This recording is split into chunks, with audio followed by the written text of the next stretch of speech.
Olá, professor Matheus falando. Estamos aí indo para a quinta aula da nossa disciplina de métodos e técnicas de avaliação psicológica, técnicas projetivas. A aula de número 5, nós iremos falar um pouquinho sobre as competências e cuidados para a administração da avaliação psicológica e dos testes psicológicos. Nós vamos utilizar o livro Avaliação Psicológica, Aspectos Teóricos e Práticos, da organizadoras Manuela Ramos Caldas Lins e Juliane Calegaro Borsa. Bom, para a gente retomar aqui, vamos relembrar que na aula passada nós falamos sobre a utilização de técnicas gráficas na avaliação psicológica. Nós encerramos um ciclo sobre projeção, técnicas projetivas e testes projetivos. Deixamos bem claro aí qual a diferença entre eles e os meios de sua utilização. Na aula de número 5, nós vamos então partir aí para alguns cuidados na avaliação e na testagem psicológica. Nós temos que entender didaticamente que existe uma separação aí na metodologia e nos cuidados, quanto à avaliação psicológica e quanto ao teste psicológico.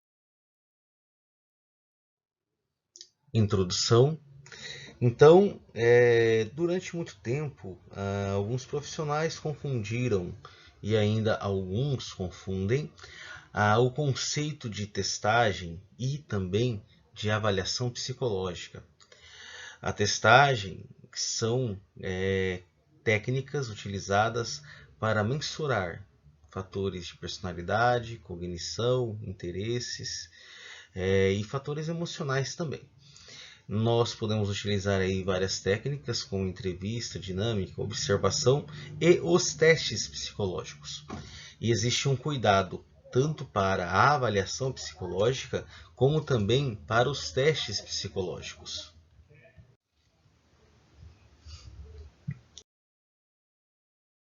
Bom, a administração de um teste psicológico consiste em um conjunto de ações e conhecimentos que engloba o antes, o durante e o depois no processo de avaliação psicológica. A utilização do teste pressupõe que o usuário apresente competências para realizar um processo de avaliação psicológica. Esse instrumento psicológico deve ser utilizado somente dentro deste processo, o qual permitirá a contextualização dos resultados. É muito importante que nós saibamos a diferença, então, de teste e de avaliação. É pressuposto que aquele que irá administrar o teste, ele tenha o conhecimento mínimo e também competência para a sua aplicação. O instrumento psicológico ele deve ser utilizado dentro de um contexto, levando em conta os resultados esperados.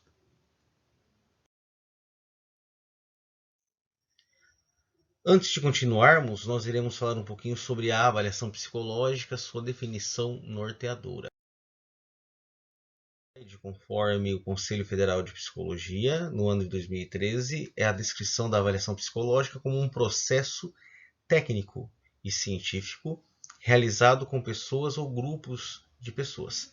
A aplicação, então, pode ser tanto individual quanto grupal, e isso não descaracteriza o caráter científico e, e técnico da avaliação psicológica, requerendo também metodologias específicas para tal.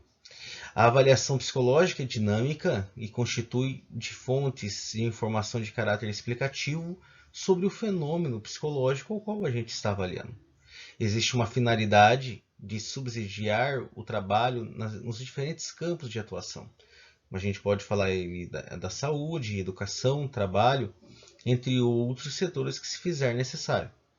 Então é um estudo que requer um planejamento prévio e cuidadoso de acordo com a demanda específica, a fim dos quais a avaliação se destina. Então, se eu tenho um foco de avaliar uma pessoa no aspecto escolar, eu devo levantar instrumentos técnicos, ver se esses instrumentos são destinados a grupos ou a pessoas, o construto que eu vou avaliar, e construto é um assunto que eu venho trazendo muito com vocês. Uma grande importância daquilo que eu estou objetivando avaliar. Nós iremos nos próximos slides falar mais sobre isso.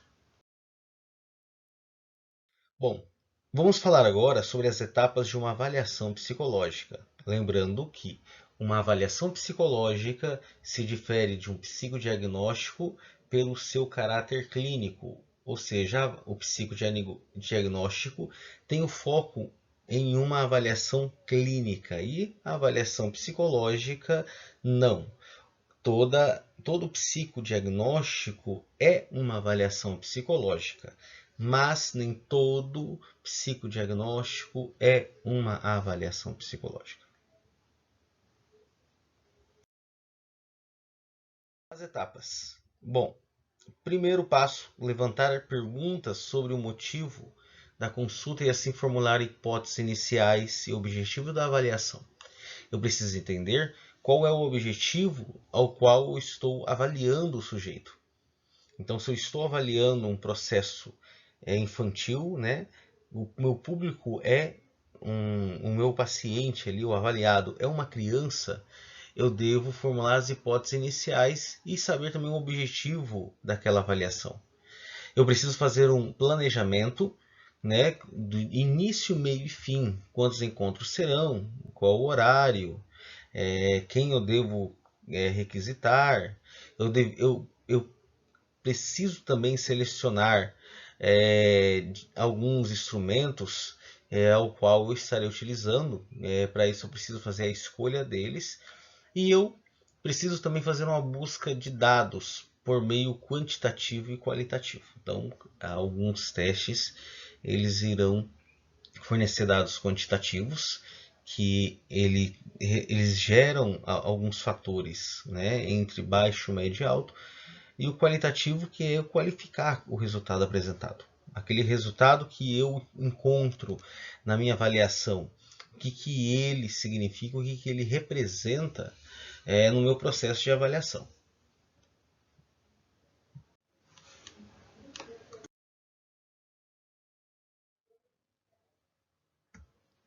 Preciso também fazer uma análise dos dados, integrando as informações obtidas e inferir uma compreensão do sujeito, tendo como base as hipóteses iniciais e os objetivos da avaliação. Então, lá no início, eu disse que era necessário levantar hipótese e também ter em conta quais eram os objetivos da minha avaliação psicológica. Já nessa fase, eu vou fazer uma integração de resultados. Os resultados que foram trazidos pelas minhas avaliações, pelos meus testes e técnicas, qual é a avaliação que eu dou a ele? Levando em conta o objetivo, né, e a hipótese levantada.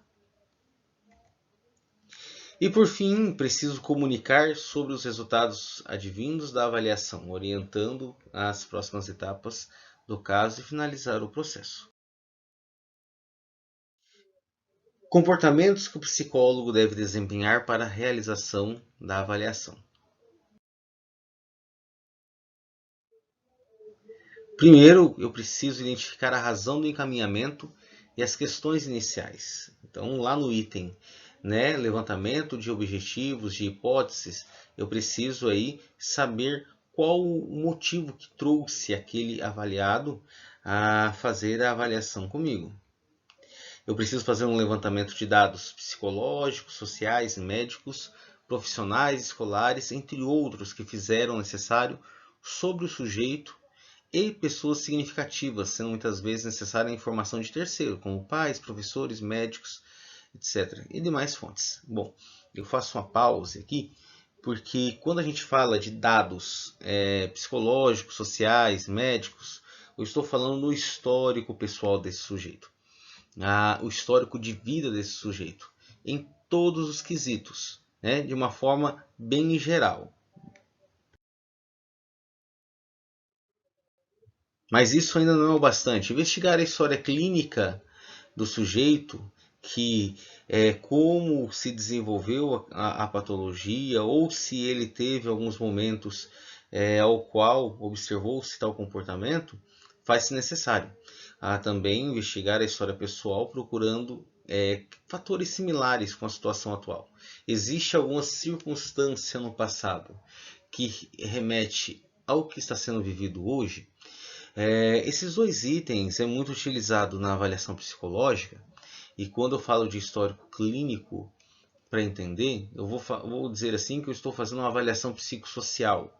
Então eu preciso entender se existiu momentos no passado que houve acidente, existiu momentos no passado com a dificuldade de manter a atenção, em um determinado ponto. Porque se eu estou avaliando a atenção hoje, é muito importante que eu também recorra a esses fatores. Se eu estivesse investigando a fatores depressivos, ansiosos, eu poderia também entender clinicamente, é um evento isolado ou este evento veio crescendo durante o tempo, durante a vida desse sujeito? E isso vai me ajudar. Em contrapartida, o histórico pessoal do sujeito de vida, eu não vou levar em conta os aspectos clínicos, eu vou pautar no desenvolvimento pessoal, na rede de apoio que ele teve, como foi o desenvolvimento da sua infância, na sua adolescência, ou se ele é adolescente, como foi a sua infância, e assim sucessivamente. Se eu tenho um adulto, um adulto velho ou adulto jovem, como é que foi a juventude desta pessoa? A história clínica pode me trazer dados também para entender alguns aspectos dinâmicos desse sujeito apresentado ali no dia a dia. Vou fazer então um exame de estado mental, né, que seria um gancho com a situação atual, de maneira subjetiva e objetiva. Como que esse sujeito se encontra hoje? São comportamentos esperados e competências do psicólogo no ano. Nós podemos ainda obter uma hipótese inicial e o objetivo da avaliação, né? São comportamentos esperados que também estão dentro das fases na avaliação psicológica. Fazer um planejamento de avaliação. Eu não posso fazer o encontro sem saber se vou precisar de outro. Basicamente, qual é a média de encontros que eu pretendo fechar uma avaliação psicológica? Propor um contrato de trabalho.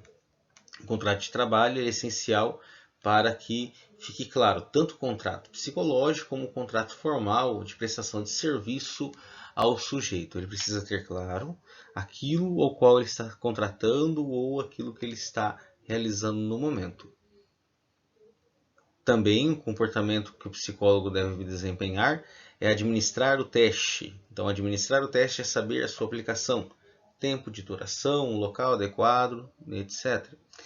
É preciso também administrar instrumentos e técnicas psicológicas. Então, eu preciso saber como aplicar técnicas básicas. Uma entrevista, né? Como deve ser a estrutura dela, como deve ser uma estrutura pautada no aspecto clínico, como deve ser uma entrevista pautada no histórico de vida ou anamnese, né? Mas